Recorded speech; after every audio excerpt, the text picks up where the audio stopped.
So welcome once again CBSE class 9th number system solution exercise 1.4। सो बेटा finally हम लोग exercise 1.4 के solution में पहुंच गए हैं। तो चलिए पहला क्वेश्चन देखते हैं और फर्स्ट क्वेश्चन है आपके स्क्रीन पर। जो फर्स्ट क्वेश्चन है classify the following number as rational और इरेशनल नंबर। तो फर्स्ट क्वेश्चन में आपको बताना है बेटा, क्या बताना है आपको, यहाँ पे रेशनल नंबर बताना है और इरेशनल नंबर बताना है। इसके पहले हमने एक्सरसाइज इसके पहले हमने 2 इंट्रो पार्ट वीडियो इसके डाले थे। तो आपने जिसने भी अटेंड किया है तो सारे क्वेश्चन वेरी इजी हैं। तो पहला क्वेश्चन देखिए, मैंने एक प्रॉपर्टी बताया था कि अगर किसी रेशनल नंबर, बेटा 2 क्या है, 2 के एक रेशनल नंबर है, बट √5 क्या है, एक इरेशनल नंबर है। जब हम किसी भी रेशनल नंबर से इरेशनल नंबर को सब्ट्रैक्ट करते हैं तो आपके पास आ जाता है क्या, इरेशनल नंबर। तो यहाँ पे आपका राइट आंसर हो जाएगा इरेशनल नंबर। तो इरेशनल नंबर हो गया। सेकंड क्वेश्चन है 3 प्लस, अब इसको एक्सपेंड करना है तो कर लेते हैं √3 माइनस √3। तो अब यहाँ पे √23 और 23 क्या हो जाएगा, कैंसिल आउट हो जाएगा, तो बचेगा क्या, तो 3 क्या है, 3 एक प्रकार का रेशनल नंबर है। 3 एक प्रकार का रेशनल नंबर है। तो 2 क्वेश्चन हो गए। चलते हैं देखते हैं थर्ड क्वेश्चन पे। थर्ड क्वेश्चन में कह रहा है कि 2√7/7। तो इसको कैसे करेंगे हम लोग, इसको आसानी से इसको 2 पार्ट में डिवाइड कर सकते हैं और इसे भी हम लोग 2 पार्ट में डिवाइड कर सकते हैं। अब यहाँ पे बचा आपके पास 2/7, तो एक प्रकार की क्या है, रेशनल नंबर है। This is a type of rational number. चलिए देखते हैं चौथा, इसका जो फोर्थ पार्ट है 1/√2। 1/√2 की वैल्यू क्या है, देखिए किसी भी रेशनल नंबर से डिवाइड करते हैं इरेशनल नंबर को तो हमारे पास इरेशनल नंबर आ जाता है। तो ये भी क्या हो गया, ये भी हो गया इरेशनल नंबर। ओके, चलते हैं देखते हैं नेक्स्ट। 2 क्या है, 2 एक प्रकार का रेशनल नंबर है और पाई क्या है, इरेशनल नंबर है। किसी भी रेशनल नंबर को इरेशनल नंबर से जब हम मल्टीप्लाई करेंगे तो आपके पास इरेशनल नंबर आ जाएगा। तो यहाँ पे भी क्या हो जाएगा, इरेशनल नंबर आ जाएगा। आई होप आपको ये पहला क्वेश्चन समझ में आ गया होगा। चलते हैं सेकंड क्वेश्चन पर। Please pause the video to note it down. So let's we solve the second question. Simplify each of the following expression. देखिए इसके पहले हमने आपको बताया था कि कैसे क्वेश्चन को सॉल्व करना है, जो कि इंट्रो पार्ट में आप जाके देख सकते हैं कैसे सॉल्व करना है। तो पहला जो हम इसको सॉल्व कर लेते हैं सेकंड को, इसमें सेकंड का फर्स्ट क्वेश्चन है जो फर्स्ट पार्ट है। जब इसको हम लोग सिंप्लीफाई करेंगे तो सबसे पहले आपका इसका साथ मल्टीप्लाई हो जाएगा, 3 और 2 का मल्टीप्लिकेशन होगा, उसके बाद प्लस है 3√2 हो जाएगा। नेक्स्ट यहाँ पे √3 और 2 का मल्टीप्लिकेशन होगा, तो यहाँ पे इसके बाद प्लस है तो √3 और √2 का मल्टीप्लिकेशन हो जाएगा। तो इस प्रकार से ये आ जाएगा। तो यहाँ पे आ जाएगा 6 और ये हो जाएगा 3√2 प्लस यहाँ पे 2√3 और यहाँ पे आ जाएगा प्लस √6 आ जाएगा। तो ये आपका फाइनल आंसर होगा। दैट इज़ बिल्कुल एब्सोल्युटली राइट है, आपका बिल्कुल सही आंसर है। सो देखिए आपको ऐसे ही सॉल्व करना है एग्ज़ाम में। देखते हैं अगला और नेक्स्ट क्वेश्चन।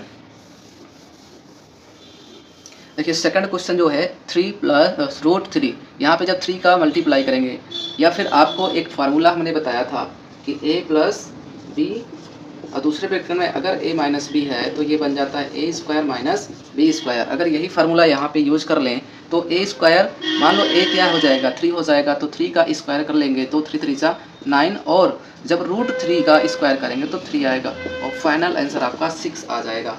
तो इस तरह से हम लोग कर सकते हैं। दूसरा तरीका क्या है बेटा, दूसरा तरीका ये है कि आप इसको सीधा मल्टीप्लाई कर लीजिए। चलिए दिखाते हैं आपको दूसरा मेथड। जैसे 3 का 3 के साथ मल्टीप्लाई करेंगे तो 3 × 3 आ जाएगा, फिर माइनस है तो 3√3, जब इसका इसके साथ मल्टीप्लिकेशन करेंगे, इसके बाद नेक्स्ट है √3 का और 3 के साथ करेंगे तो ये आ जाएगा, फिर -3 है तो √3 का 3 के साथ करेंगे तो 3 आ जाएगा, तो 3 3 जा 9 और देखिए ये पूरा कैंसिल हो जा रहा है और बचा कितना, 3 और फाइनल में आपका फिर से वही आ जाएगा सेम। तो चाहे फार्मूले से करो चाहे ऐसे मल्टीप्लाई करके करिए तो दोनों तरह से आपका आंसर बिल्कुल सेम आने वाला है। बढ़ते हैं अगले और इसके थर्ड पार्ट पर। ये बेटा जो थर्ड पार्ट क्वेश्चन है, थर्ड पार्ट में देखिएगा, थर्ड पार्ट में यहाँ पे लिख दे रहा हूँ। जो थर्ड पार्ट क्वेश्चन है √5 + √2 होल स्क्वायर। इसके लिए एक फार्मूला हमने बताया था कि एक फार्मूला क्या बताया था हमने, चलो लिख देते हैं यहाँ पे फार्मूले को। तो ये फार्मूला था a + b का होल स्क्वायर। तो ये होता है A square plus B square plus 2ab। तो ये इसी का यूज़ करते हैं। तो मान लीजिए आपके पास ए की वैल्यू √5 है और बी की वैल्यू √2 है। तो जब √5 का स्क्वायर करेंगे तो आपके पास क्या आएगा, √5 का स्क्वायर करके दिखाते हैं हम आपको, प्लस बी का √2 का स्क्वायर करना है और 2ab, 2 मतलब √5 इंटू √2 का मल्टीप्लिकेशन करेंगे। √5 का करेंगे तो 5 आ जाएगा, √2 का करेंगे तो 2 आ जाएगा, और जब इसका करेंगे तो 2 इंटू 5 2 ज़ा 10, ये आ जाएगा 7 प्लस 2√10, और ये फाइनल आंसर आपका हो जाएगा 7 प्लस 2√10। तो आप इसे नोट कर सकते हैं। बढ़ते हैं अगले और इसके चौथे पार्ट पर। जो चौथा पार्ट क्वेश्चन है, सो बढ़ते हैं फोर्थ पार्ट पर। बेटा जो फोर्थ पार्ट क्वेश्चन है बहुत ही अच्छा क्वेश्चन है और बहुत ही इजी है, क्योंकि देखिएगा फोर्थ पार्ट क्या है, √5 माइनस √2।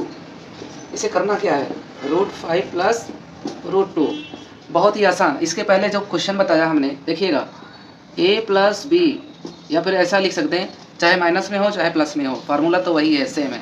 चाहे माइनस, देखिए माइनस में कर दिया पहले, a minus B, a plus B क्या बनेगा, a square minus B square. ये आपके लाइफ का बहुत ही इम्पॉर्टेंट क्वेश्चन है, क्योंकि 9th क्लास में इससे बहुत सारे क्वेश्चन आपको करना है, तो इसे आपको याद कर लेना है। करते हैं इसी का बेस्ट। तो a स्क्वायर की वैल्यू क्या आएगी, a स्क्वायर की वैल्यू आ जाएगी 5, तो √5 का स्क्वायर कर लेते हैं और फिर माइनस करेंगे √b का स्क्वायर करेंगे, जब 5 माइनस 2, और ये फाइनल आंसर आ जाएगा आपका 3। बिल्कुल आपका करेक्ट आंसर आ गया। तो यहाँ पे आप इसे नोट कर लेंगे। सो ये होता है समाप्त आपका क्वेश्चन नंबर 2। बढ़ते हैं क्वेश्चन नंबर 3 की ओर। So please pause the video to note it down. So let's we come to question number 3, recall. देखिए क्वेश्चन लिखा हुआ है, recall pi is defined as the ratio of the circumference say C of a circle to its diameter say D, that is by c by d. This seems to contradict the fact that pi is irrational number. How will you resolve this contradiction? तो बेटा यहाँ पे आपको बताया गया है कि एक अगर हम रेशियो लें दो चीज़ों का, पहला अगर हम रेशियो ले लें सरकमफ्रेंस का, वहीं पर दूसरा अगर किसी सर्किल के डायमीटर का रेशियो ले लेते हैं, मतलब आपके पास कुछ इस तरह से एक सर्कल हम बना देते हैं, और इस सर्कल का जो सेंटर ये है और ये रहा आपका डायमीटर, सीधा जो दो मिड पॉइंट से एक ऐसी लाइन जो क्रॉस करे, जिसको हम लोग क्या बोलेंगे, डायमीटर बोलते हैं। ये बेटा क्या हो जाएगा, डायमीटर हो जाएगा। सरकमफ्रेंस, मान लीजिए यहाँ पर कोई स्टूडेंट है और ये पूरा अगर डिस्टेंस ट्रेवल करके फिर यहीं पे आ जाता है, वो क्या हो जाएगा, सरकमफ्रेंस। तो यहाँ पे दो चीज़ों का रेशियो दिया गया है, सरकमफ्रेंस और डायमीटर का, सरकमफ्रेंस अपॉन डायमीटर का जो रेशियो दिया गया है। तो ये अगर हम देखें तो p/q के फॉर्म में हो रहा है। इसका मतलब ये क्या है, एक प्रकार की पाई की वैल्यू होती है c/d। और आपको पता होगा कि अगर हम c और d की बात करें तो c तो आपके पास दो चीज़ होना चाहिए, c एंड d। देखिए अगर p/q, अगर हम इसको let's we can say c/d is a rational number, तो we have to also define it, c and d will क्या होने चाहिए, यहाँ पे होने चाहिए कि ये इंटीजर होना चाहिए। तो यहाँ पे हम लिख सकते हैं c and d should be integer. अगर इंटीजर होंगे तभी पॉसिबल है, बट ऐसा है ही नहीं, क्योंकि d को तो हम इंटीजर कह सकते हैं बट सरकमफ्रेंस को हम मेजर नहीं कर सकते हैं।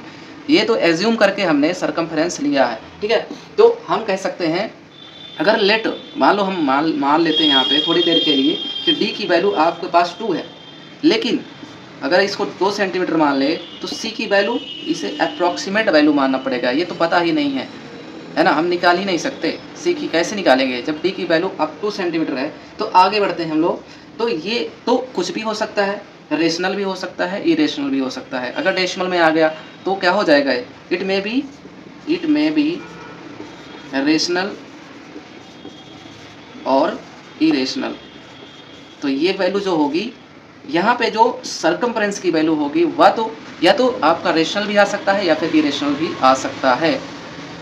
तो यही बात है कि यहाँ पे एग्जैक्ट वैल्यू हमें c की नहीं पता है। तो हम फाइनली क्या लिखेंगे, तो फाइनली हमें लिखना होगा टू मेक रीजन लिखेंगे, to make pi rational number. अगर हम पाई को रेशनल नंबर बनाना है तो हमें क्या करना होगा, then c and d should be both both integer, दोनों को इंटीजर होना पड़ेगा, ठीक है, तभी ये पॉसिबल है, अदरवाइज ये पॉसिबल नहीं है। इंटीजर में अगर डेसिमल में आ गया तो फिर ये पॉसिबल नहीं है। तो ठीक है, यहाँ तक आपको इसे नोट करना है, यही रीज़न है, और हम इसे नहीं कह सकते हैं रेशनल नंबर, और इसीलिए पाई क्या है, सो we can say, so pi is a irrational number, pi is a irrational number. तो फाइनली हमने ये बताया जो कि एक कंट्राडिक्शन कर रहा था, रीजन बताया, और ये अप्रॉक्सीमेट वैल्यू भी होती है। तो चलते हैं, बढ़ते हैं अगले और फोर्थ क्वेश्चन पर, क्वेश्चन नंबर 4 पर। So please pause the video to note it down. So let's we come to question number 4। बेटा यहाँ पे क्वेश्चन नंबर जो 4 दिया गया है, represent under root 9.3 on number line. तो रूट को हम कैसे रिप्रेजेंट करते हैं, वो भी रूट 9.3 को कैसे रिप्रेजेंट करेंगे। तो इसका जो फर्स्ट स्टेप हम बताने चल रहे हैं, आपको स्टेप वाइज हम लिख दे रहे हैं ताकि आप इसे लर्न कर लें हर स्टेप को। स्टेप नंबर 1 में आपको क्या करना होगा बेटा, आपको यहाँ पे ए बी इक्वल टू 9.3 लेना होगा। आप ले सकते हैं 9.3 सेंटीमीटर, या फिर कुछ भी यूनिट के रूप में आप लिख लेंगे, यूनिट लेते हैं, ओके। और इसी प्रकार से ए सी की वैल्यू अभी दिखाते हैं आपको क्या लेना है, 10.3 यूनिट लेना है। और नेक्स्ट अगर हम बात करें एडी की वैल्यू 5.15 यूनिट लेना है। चलो करके देखते हैं। तो हम लोग जब इसे करेंगे तो अभी समझ में आ जाएगा। D is the mid point. तो डी को क्या हमें लेना है, मिड पॉइंट लेना है। हालांकि अभी मैं इरेज कर दे रहा हूँ तो बाद में लिख देंगे। चलिए देखते हैं कैसे सॉल्व करना है इसे। तो सबसे पहले आपको 9.3 सेंटीमीटर स्केल से मेजर करके आपको यहाँ पे 9.3 डिस्टेंस आपको लेना है। तो ये रहा आपका 9.3, ये हमने ले लिया 9.3। और let's say this is the A point and this is the B point, okay. Next हमने क्या कहा कि अब ए और बी का आपको एक मिड पॉइंट चाहिए जिसे हम डी से शो करेंगे। और एक चीज़ और करना है, आपको 1 सेंटीमीटर और बढ़ा लेना है। तो 1 सेंटीमीटर की डिस्टेंस और ले लेते हैं, और इस 1 सेंटीमीटर की डिस्टेंस को हम लोग कहते हैं कि मान लीजिए कि ये वाली जो डिस्टेंस है, इस पॉइंट को हम लोग सी पॉइंट बोलेंगे, ठीक है।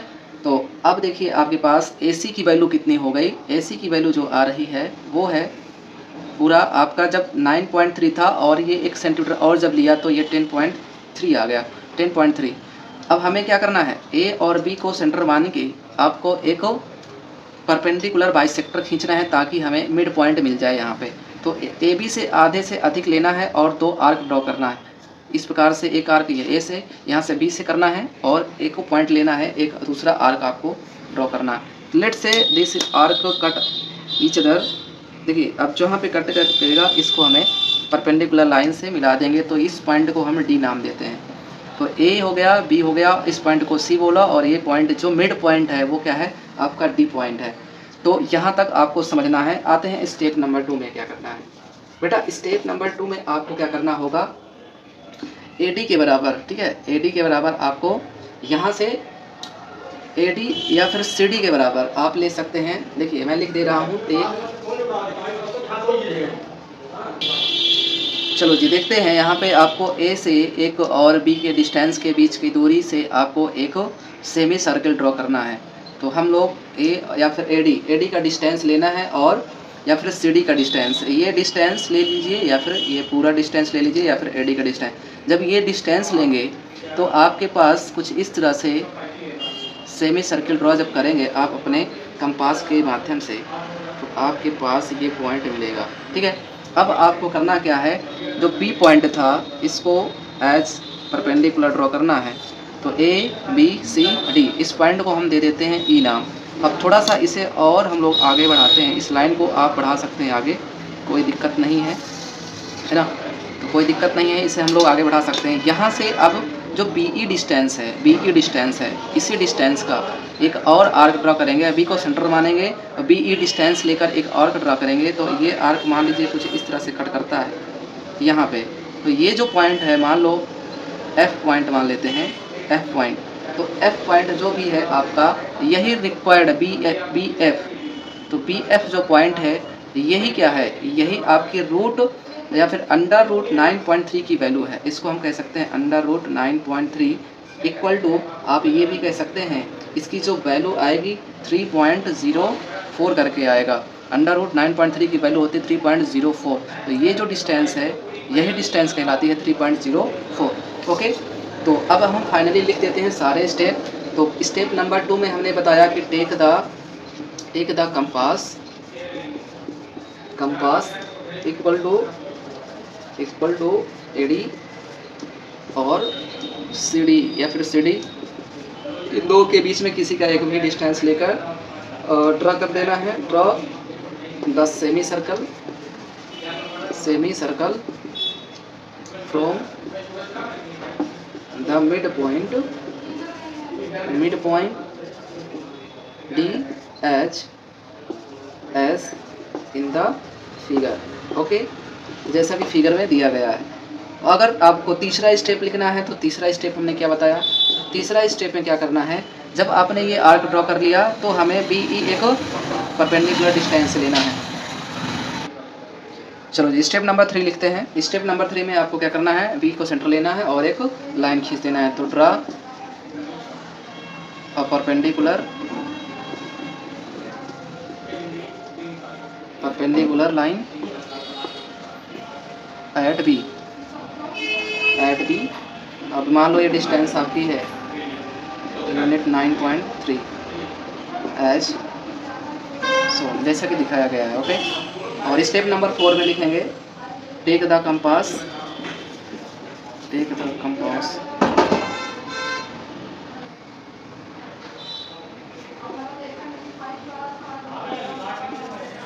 Equal to BE and draw the arc from the point B।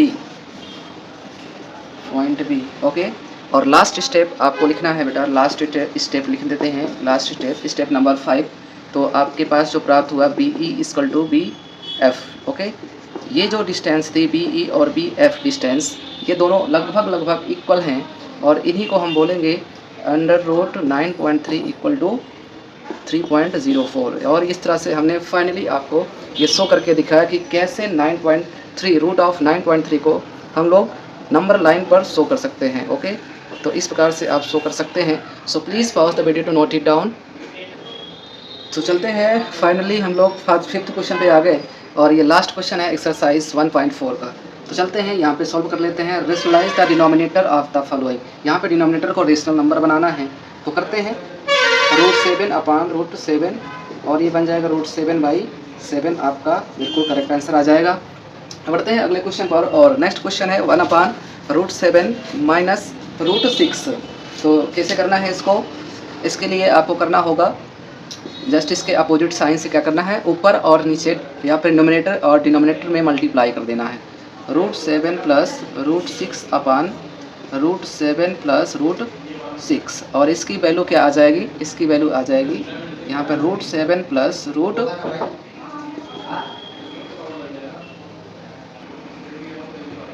तो इसके सॉल्व करना है। कैसे सॉल्व करेंगे, √7 प्लस √7 और यहाँ पे क्या कर देना है आपको √6 है ना, तो √6 यहाँ पे कर लेना है।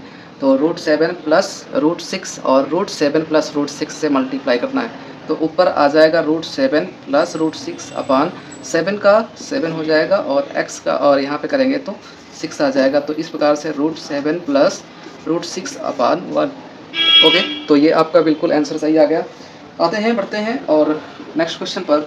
यहाँ पे √5 माइनस √2/√5 माइनस √2, इससे सॉल्व करते हैं तो ये आ जाएगा √5 माइनस √2/, यहाँ पे 5 का करेंगे तो 5 और 2 का करेंगे तो 2, और इस प्रकार से ये आ जाएगा √5 माइनस √2/3। आते हैं लास्ट, और इस एक्सरसाइज का लास्ट क्वेश्चन है, तो इसे भी हम कर लेते हैं। यहाँ पे +2 हो जाएगा और √7 + 2 हो जाएगा। नेक्स्ट स्टेप में हम लोग करेंगे √7 प्लस √2/7, और 7 का जब मल्टीप्लाई करेंगे तो 7 बनेगा, प्लस माइनस माइनस ही होता है, और यहाँ पे 2 × 2 = 4 हो जाएगा। तो √7 + 2/3। तो ये बिल्कुल आपके सारे आंसर आ चुके हैं। तो आपको वन बाय वन नोट कर लेना है। Please pause the video to note it down. और चलते हैं हम लोग अब एक्सरसाइज 1.5 के इंट्रो पार्ट पर। और इसके बाद 2 वीडियो और होंगे जिसमें हम लोग एक्सरसाइज 1.5 का इंट्रोडक्शन पढ़ेंगे और 1.5 का सॉल्यूशन करेंगे। और ये वीडियो और इस पूरे चैप्टर को हम लोग फिर समाप्त कर लेंगे अच्छी तरह से। So please pause the video to note it down. चलते हैं नेक्स्ट और इंट्रोडक्शन पार्ट ऑफ एक्सरसाइज 1.5।